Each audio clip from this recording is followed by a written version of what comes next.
Hello again, listeners. Well, as you know, we've had some interruptions here on the broadcast the last couple days. So I thought I'd... Hey, I appreciate the frozen meat or whatever you left out here this morning. I'm assuming that was for us. I thought I'd do my best to bring our show back onto the rails. It's been like months since I've talked to another human being, so you're not getting rid of me. We know where our bread's buttered here on No Hope Radio, and what the folks keep tuning in for. Topical chat, snappy segment. You're alone in there? I mean, there's no need to be afraid of me if that's the case. Snappy segments, and an earnest deep dive into all the key issues of our zeitgeist, and traffic and weather. It's likely going to be pretty wintry out this afternoon, so you might want to pack a coat and a weapon or two if you're planning to be out and about. Though the chances of the freeways being clear are, about 100%. This is No Hope Radio. All right, look, my pup Mike and I have my tent up over here in those trees. Okay, so you want to warm up to the idea of us being face to face. I totally understand. And for the record, I think we're two of the good ones out here. I don't know why, but I'm getting that feeling from you, whoever you are. So, okay, I'll be over there anytime you want to come out. And sorry for all the knocking. I just realized it's probably pretty annoying in there, so yeah. Some of you might be familiar with the game Two Truths and a Lie. Okey-dokey. My name's Olivia, by the way. 3 stories I'll share with you, and the first caller to correctly guess which one isn't true wins a prize. Today's prize is a date with Mrs. Mop. You sure you're ready for this, Mrs. Mop? You are only recently single. Okay, that's confirmation. She's raring to clean the floors with someone out there. Our first tale brings us to Cincinnati, Ohio.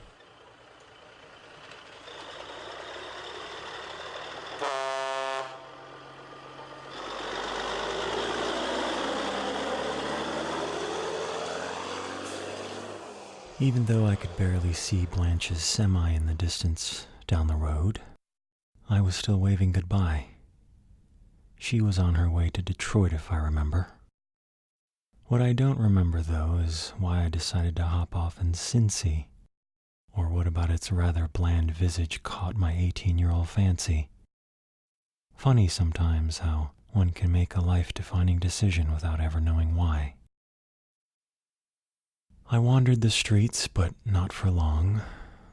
Some shouting from an underpass near 3rd Street by Bengal Stadium drew me to an encampment there. That's where I met Rudy Wallach, just before his 62nd birthday.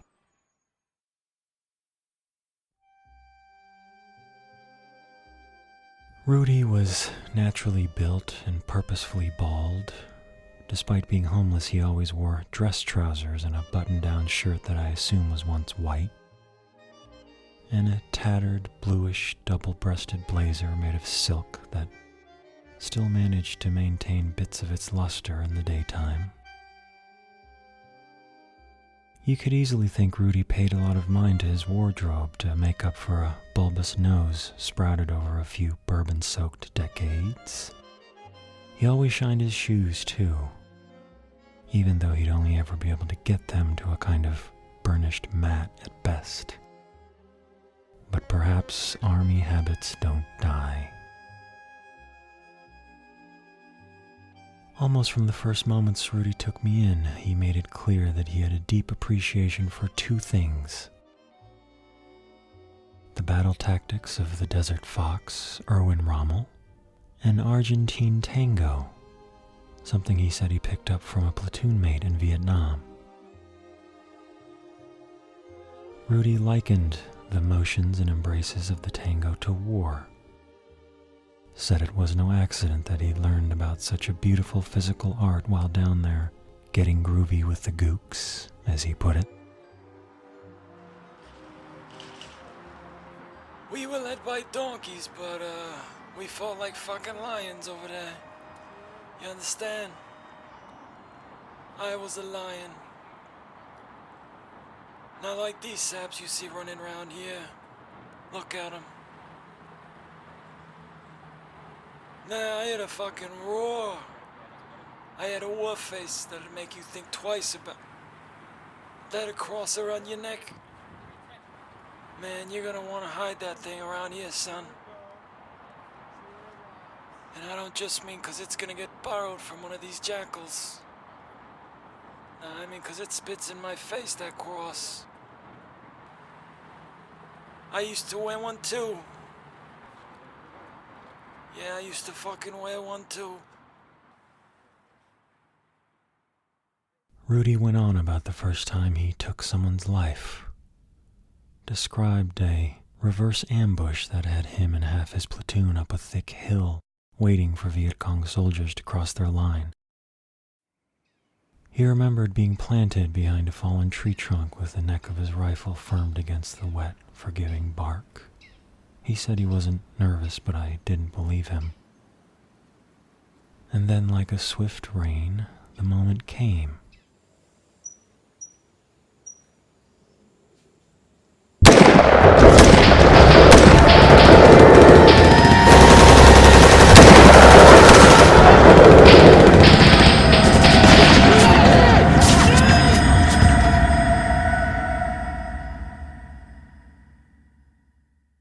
And then, like a swift rain moving off, it was over. Rudy said that afternoon he alone must have, as he put it, plinked off 10 khaki suits. The storm had made him a bona fide professional killer. That night, I buried my necklace deep in the jungle mud, boy. Hell, it's probably still there. You're probably wondering why I did that, huh? 'Cause listen, Noah.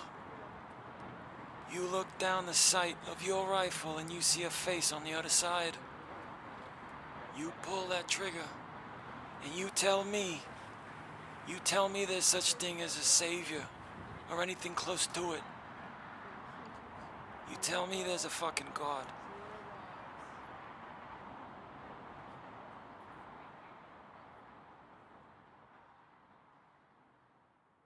Well, Mrs. Mop, what do you think? Was that the untrue story? Don't answer, of course. Let's hop right into our second tale, which brings us to a birthday. Noah, I gotta confess something to you, and I don't think you're gonna like it.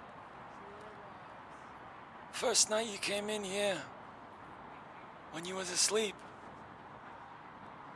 I looked through your bag for weapons. Little safety check, you know? Can never be too careful. And I know I probably shouldn't have, but I read your journal you got in there. Hey, Noah, where you going? Noah. Hey. All right, you're angry with me, I get it. Maybe I can make it up to you. I got you a little something for your birthday. That's what it said in your book. Your birthday's tomorrow, ain't it? All right. Good. You know, for someone who don't talk, you paint a hell of a picture on that page. Your pain, it goes deep, boy. And trust me, I ain't no stranger to those parts, you hear what I'm saying? You and me, we got, half a century between us, but we share something. Look at me, listen to what I'm telling you. We share something. That thing, that hunger. You know what I'm talking about. In your journal, it said something about wishing you could... Alright, listen. You know that skinny fella Tracy prances around here every so often offering his mouth. You've seen him. I told him he'd get $20 if he sucks your cock. Why are you giving me the stink? I know what you're thinking. You're thinking where'd I get $20? That's the beauty of this, 'cause he ain't gonna have no use for that $20 after you're done with him. You see what I'm saying? You get your wish to off a stranger, like it says there in your book. I felt as if the deepest charred recess of my soul was just an afterthought for Rudy. So matter of fact was he about my desire to watch the life sap from a stranger's eyes that I felt safe. Safer than ever, in fact, under his wing. There's an industrial lot down the road. Abandoned cutlass sitting there by the building. Hole in the fence. That's where I told him you'd meet him tomorrow night. Alright? Happy birthday, kiddo.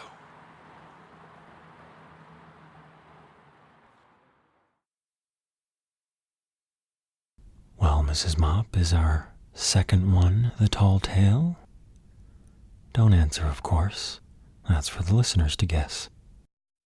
But hold the phones, because we have one story left.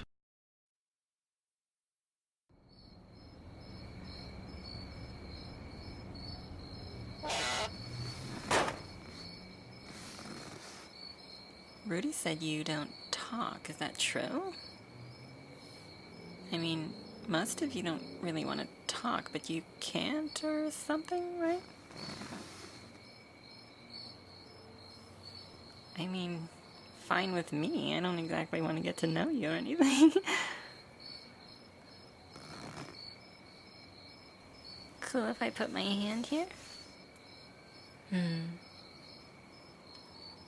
You haven't looked at me. Am I making you uncomfortable? Oh, well, that's good. So, how's someone so adorable like you end up being homeless? Looks like you've barely been touched.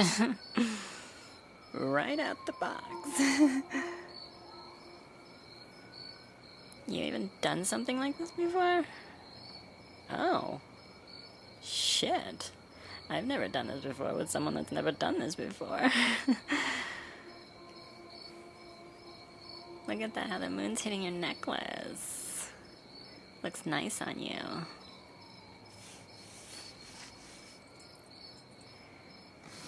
What? You want me to wear it? Okay. Whatever you want, sweetheart. You're paying. But it's a cross. It might burn me. Okay. Here. How's it look on me?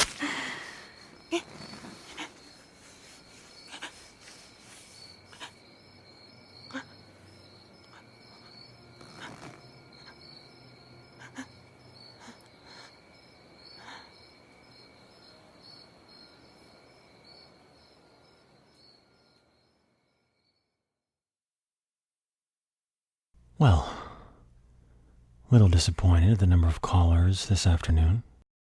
No one out there seems to want to play our game today, Mrs. Mop. So I guess it's time for me to reveal which of our stories is the lie. Drumroll, please. Story number 1, the first time I met Rudy Wallach, is true.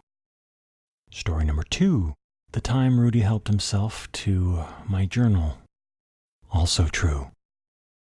Which means, of course, that story number 3 is our false tale. I never accepted Rudy's birthday gift and never met Tracy. Instead, that night, my last one in Cincinnati, while Rudy slept, I satisfied my need right through his old heart. I watched as he winced and his eyes fluttered open in a kind of shock that ripped him from what he might have been dreaming about. Rudy looked squarely at me, confused yet calm. Is that you? Is that you? God. Holy shit. Okay. Okay, you motherfucker, let's dance.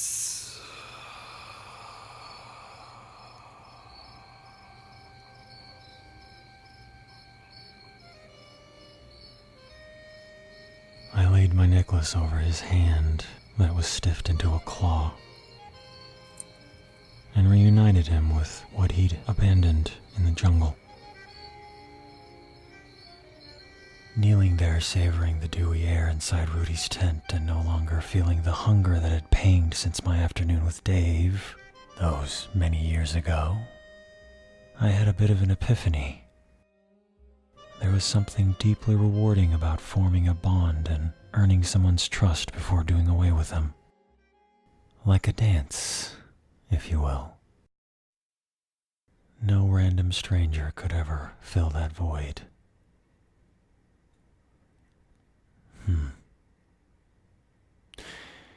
Sitting here recalling Rudy really has me, well,